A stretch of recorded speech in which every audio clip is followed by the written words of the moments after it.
Bonjour à tous les amis, alors aujourd'hui on se retrouve pour faire une vidéo mercato sur la saison prochaine de l'Olympique de Marseille.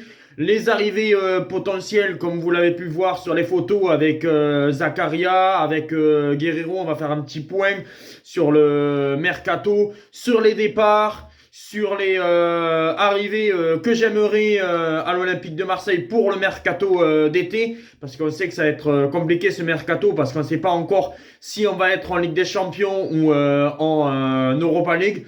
Voilà, avoir un mercato assez conséquent qui peut faire de bonnes pioches. Est-ce que Longoria va faire de bonnes pioches? On verra bien. Déjà, on va parler de l'entraîneur, Igor Tudor, qui risque d'être plus l'entraîneur de l'Olympique de Marseille parce que je vous explique qu'il n'a pas rempli l'objectif de la deuxième place. Assez décevant en Coupe de France parce qu'on arrive à battre le Paris Saint-Germain et puis après on va pas au bout de cette Coupe de France. Même si on fait nombre de points assez conséquent parce que 73 points c'est magnifique. Mais voilà, Igor Tudor ne sera plus l'entraîneur de l'Olympique de Marseille. On fera peut-être une vidéo sur les entraîneurs potentiels une prochaine fois de l'OM. Parce qu'on ne sait pas vraiment encore qui sera le successeur de Igor Tudor, qui est pour moi plus l'entraîneur de l'Olympique de Marseille pour la saison prochaine. Après, il peut avoir des retournements de situation. Mais à mon avis, je pense que Tudor ne sera plus l'entraîneur de l'Olympique de Marseille. Alors, on est parti pour faire le mercato pour la saison 2023-2024. Alors, Marseille, actuellement, est un petit peu en déficit. Voilà. Après, Marseille va avoir de l'argent grâce tout d'abord avec la CMA CGN, le nouveau sponsor, qui va mettre entre 30 et 50 millions. Ce qui veut dire, bon voilà, c'est une somme assez conséquente. Après, Marseille va avoir quasiment entre 12 à 20 millions d'euros si ils finissent sur le podium. Ils vont finir sur le podium et s'il y a une qualification en Ligue des Champions. Voilà, Marseille peut avoir entre 12 et 20 millions si Marseille va en Ligue des Champions. Après, si c'est l'Europa League, j'ai pas fait trop attention, mais bon, ça serait plus autour de 10 et 15 millions d'euros avec cette somme. Et puis après, ben, avec les ventes potentielles, voilà. Alors pour l'instant, Marseille a un déficit de moins 77 millions, mais bon, avec les ventes, avec les sponsors, vous verrez, normalement, Marseille aura un budget assez conséquent pour prendre certains joueurs. Bon, on va pas faire des folies, c'est sûr qu'on n'aura pas les moyens d'acheter un grand attaquant et tout ça, mais on pourra faire des bonnes pioches au mercato. Alors ben déjà, maintenant on va parler des joueurs, parce qu'on a parlé des sponsors, on a parlé aussi d'une qualification en Ligue des Champions ou en Europa League qui ferait gagner de l'argent. Et ben déjà, Ballardi, pour 10 millions d'euros, voilà, tu peux l'avoir 8 ou 10 millions d'euros, pour moi je le ferai partir. Ballardi, pour moi, il a fait plus d'erreurs à Marseille qu'autre chose, même si il a fait quelques bons matchs contre Lyon de temps en temps, mais pour moi, Ballardi, c'est assez faible. Alors c'est pour ça que moi, Ballardi, pour 10 millions d'euros, je le vendrai. Eric Bailly, retour de prêt à Manchester United. Voilà, on a vu que Igor Tudor et Longoria n'ont pas fait trop confiance à Bailly. Et je pense que voilà, il va retourner à Manchester United et qu'on ne va pas lever l'option d'achat. Après, Ruben Blanco, allez, retour de prêt. Voilà, ça a été le deuxième gardien cette saison. Il n'a pas beaucoup joué, même il a joué quelques matchs de Ligue 1. Mais voilà, pour moi, je ne l'achète pas et je fais un retour de prêt. Nuno Tavares, allez, dehors, retour à Arsenal. Voilà, en prêt, je lève pas l'option d'achat et je pense que pour moi, Nuno Tavares, allez, un retour de prêt à Arsenal. Caboret, bon, oui, il a fait le taf, il a fait de bons matchs en cette fin de saison. Mais pour moi, bon voilà, c'est assez faible et c'est pour ça que Caboret, pour moi, je le remets à Manchester United, à Manchester City. Voilà, Manchester City. Voilà, ça a été un bon prêt cette saison. Mais voilà, si tu veux passer un cap en Ligue des Champions, si tu veux être régulier, il faut que tu achètes un bon défenseur droit. C'est pour ça que je suis désolé, mais Guerrero, je suis pas trop fan. Je suis pas trop fan. C'est pour ça que j'ai dit Guerrero, excusez-moi, non, Caboret. Caboret, retour de prêt à Manchester City. Après, Gendouzi. C'est malheureux à dire, mais Guendouzi depuis quelques matchs et voilà, il peut avoir 30 ou 40 millions d'euros. C'est pour ça que Guendouzi, s'il peut partir en Angleterre pour une somme entre 30 et 40 millions, ben je le vends. C'est malheureux parce que c'est un excellent joueur. Il s'est relancé un petit peu à Marseille. Il a été même en équipe de France grâce à l'Olympique de Marseille. Mais voilà, avec Igor Tudor, il joue plus trop. Je pense que voilà, Guendouzi. Pour moi, si tu le vends 30 ou 40 millions d'euros dans un club anglais, ça te fait de l'argent. C'est pour ça que moi, je vends Guendouzi. Je le vends pour une somme entre 30 et 40 millions d'euros. Après, tu as Pape Gueye, actuellement prêté à Séville. Je pense que tu peux le vendre 10 millions d'euros. Je ne sais pas si tu vas le vendre à Séville ou si tu vas le vendre dans un autre club. Mais voilà, Pape Gueye assez déçu. Tu l'as acheté au Havre. Et finalement, il a eu du mal. Un petit peu avec son Paoli, il s'est un petit peu imposé. Mais voilà, avec Igor Tudor, il n'a pas été bon. Là, tu l'as prêté à Séville. C'est pour ça que moi, Pape Gueye, allez, si tu peux le vendre 10 millions d'euros, voilà, ça serait bien. À ma vie, parce qu'à ma vie, elle a été prêtée à Retafe, il va revenir à ma vie. Et soit tu le reprêtes, mais bon, si tu peux faire de l'argent sur Amavi, pourquoi pas le vendre? 6 millions d'euros, ouais, c'est pas très cher, mais bon, à ma vie, on le voit, on va pas le récupérer, surtout que je pense qu'il a pas le niveau pour jouer à l'Olympique de Marseille. C'est pour ça qu'à ma vie, 6 millions d'euros, allez, ciao, tu peux avoir un petit club, soit de Ligue 1, ou il y avait même Brest qui le voulait, pourquoi pas. Voilà, c'est pour ça que moi, à ma vie, allez, 6 millions d'euros, tu peux le vendre. Luis Enrique est pareil, il est retourné en prêt au Brésil. Tu peux en avoir entre 6 et 8 millions d'euros. Allez, s'il y a un club italien qui le veut, s'il y a un club brésilien, pour moi, je le vends, Luis Enrique. Il n'a pas été terrible à l'Olympique de Marseille. Tu as voulu essayer Longoria ou à l'époque Jacques-Henri Hérault, je ne sais plus qui a voulu le prendre. Et finalement, ça n'a pas été une très bonne pioche. Luis Enrique, il n'a rien apporté à l'Olympique de Marseille. Il n'a pas été bon à Marseille. C'est pour ça que moi, pour moi, si tu peux le vendre entre 6 et 8 millions d'euros, je dis pas non parce que voilà, ça peut te faire de l'argent. Milik, actuellement en prêt à la Juve. Je sais que la Juve aimerait l'avoir dans son effectif et pour l'année prochaine. Tu peux le vendre 15 millions d'euros. Ça peut être pas mal. Voilà, tu le vends à la Juve. Je pense que ça peut être une bonne pioche. Certes, Milik nous a un petit peu aidé. Ça a été un bon attaquant, mais quand on voit ce que fait Alexis Sanchez, pour moi, Milik, voilà, il a eu du mal à s'imposer à Marseille. Il a quand même marqué, hein. Il a marqué à peu près une dizaine de buts. Mais bon, voilà, Milik, si tu peux le vendre 15 millions d'euros, je dis pas non parce que bon, voilà, la Juve, il peut les mettre. Et Milik, ben voilà, il a fait son temps à Marseille. Voilà, il a été prêté à la Juve cette saison. Et je pense que la Juve mettra les 15 millions d'euros. Après, t'as Lirola. Je pensais qu'il était déjà parti de l'Olympique de Marseille, mais non, il a été prêté à Elche, si je dis pas de bêtises. Tu peux le vendre 8 millions d'euros. C'est ce que j'ai vu. Ouais, tous les transferts, c'est sur Transfermarkt que je l'ai vu. Et alors, Lirola, allez, 8 millions d'euros, pourquoi pas, allez, tu peux le vendre, ça serait pas mal.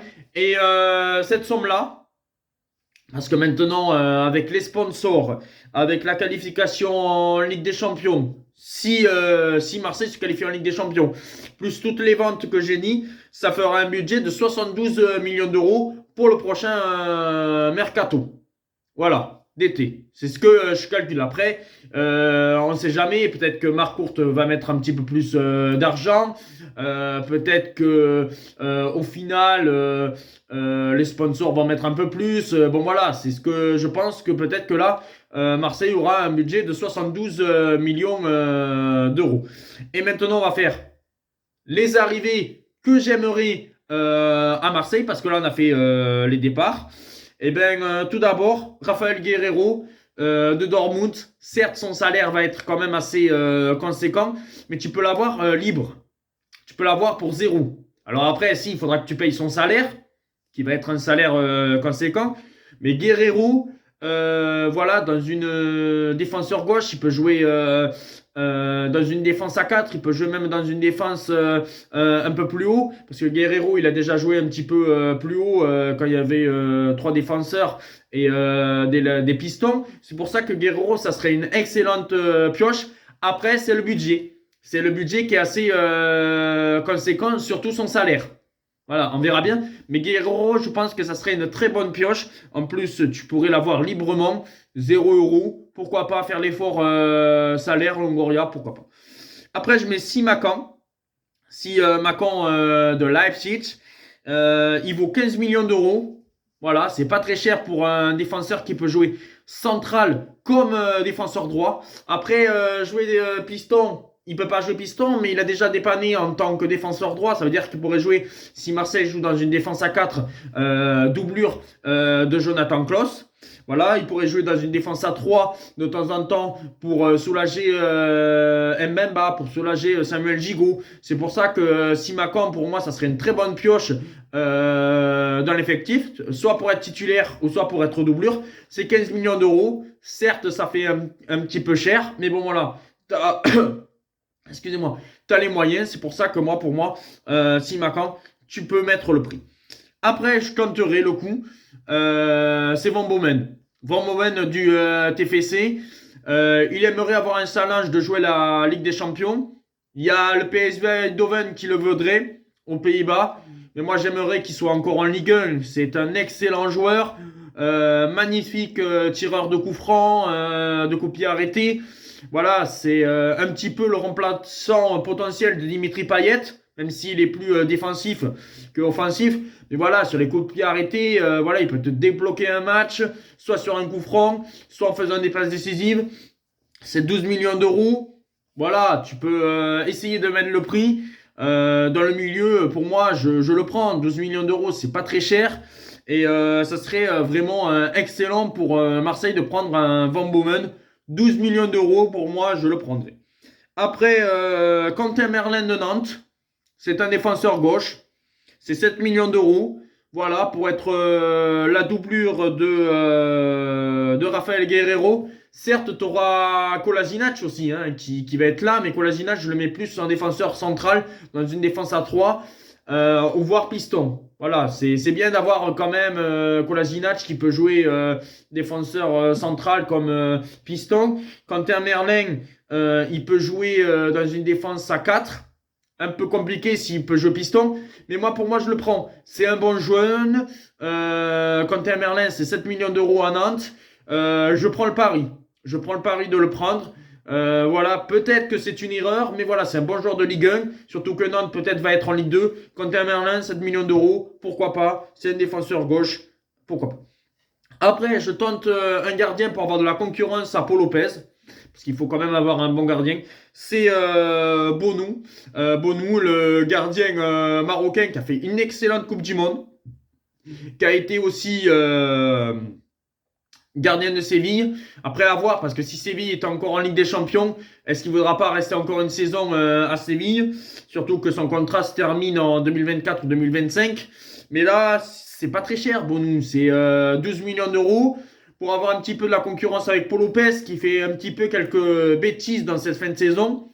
Pourquoi pas? Après, si tu prends Bonou, ça voudrait dire que tu mets Bonou titulaire et Paul Lopez en deuxième gardien. Alors, c'est à voir. C'est à voir, mais je pense que ça peut être un bon choix de gardien, Bonou. Si Longoria veut mettre l'effort, 12 millions d'euros, pourquoi pas? Moi, je trouve ça très bien. Après, Zakaria. Alors, Zakaria, c'est... Voilà, ça serait dans un échange. Il vaut 20 millions d'euros. C'est cher. Mais si tu fais un échange avec Milik, tu peux l'avoir pour moins cher. Parce que Milik, tu peux le vendre 15 millions. Comme je l'ai répété, Zakaria vaut 20 millions. Ce qui veut dire que tu peux aller avoir un petit échange entre 5 et 6 millions. Et Zakaria, ça serait une excellente nouvelle pour le milieu de terrain avec Rongier. Comme ça, tu aurais des milieux de terrain assez bien. Ça voudrait dire que Rongier, tu pourrais le mettre un peu plus haut en tant que numéro 8. Zakaria, c'est un numéro 6. Voilà, qui serait excellent pour la Ligue des Champions. Pour moi, ça serait une très bonne pioche de prendre Zakaria. Si tu le prends comme ça, c'est 20 millions d'euros. Mais si tu veux l'échange avec Milik, tu peux l'avoir un petit peu moins cher. C'est pour ça que Zakaria, je fais l'effort de le prendre à la Juve, aussi à Chelsea. Voilà, c'est parce qu'il était à Chelsea, il est parti à la Juve en prêt, si je ne dis pas de bêtises. Et c'est pour ça que Zakaria, franchement, normalement, c'est bien parti pour qu'il soit olympien. C'est pour ça que moi, je le prends, Zakaria. Je mets le prix Et soit il faut que tu mettes 20 millions, tu mets 20 millions, soit tu fais l'échange avec Milik et tu l'as un peu moins cher. Après, je tente Balogun. Alors Balogun, je le prends en prêt. Je l'achète pas, mais je le prends en prêt. Parce que on a vu Alexis Sanchez, ça serait plus voilà, un soutien à l'attaquant. Et comme ça, tu aurais Vitinha qui pourrait être la doublure de Balogun ou Balogun qui pourrait être la doublure de Vitinha. C'est pour ça que moi, pour moi, je prends Balogun. De toute façon, tu as besoin de joueurs si tu veux jouer sur tous les tableaux, Ligue des Champions, Ligue 1 et Coupe de France. Voilà, pour moi, j'essaye de prendre Balogun en prêt. Je ne l'achète pas. Je vois comment il pourrait faire cette saison parce qu'il fait une excellente saison avec Reims. Voir comment il pourrait être avec l'Olympique de Marseille. Balogun en prêt, ça serait une excellente idée. Et puis après, ben, le retour d'Isaac Touré. Voilà, il fait une belle saison avec Auxerre. Tu le récupères à l'Olympique de Marseille. Et voilà, ça serait une doublure en défense. Et puis, voici l'équipe que je mettrai alors ben, pour la prochaine saison. Ben, dans les buts, Paul Lopez ou Bonou. Voilà, c'est un des deux, c'est suivant qui va être le meilleur.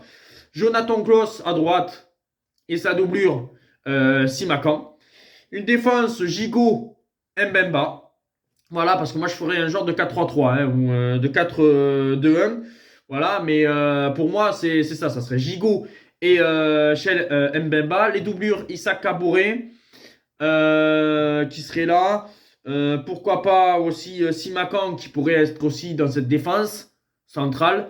Voilà, pour moi, ça serait, voilà, ça serait ça les doublures. De l'autre côté, Raphaël Guerreiro, avec sa doublure Quentin Merlin ou Kolasinac. Mais moi, ça serait Guerreiro titulaire.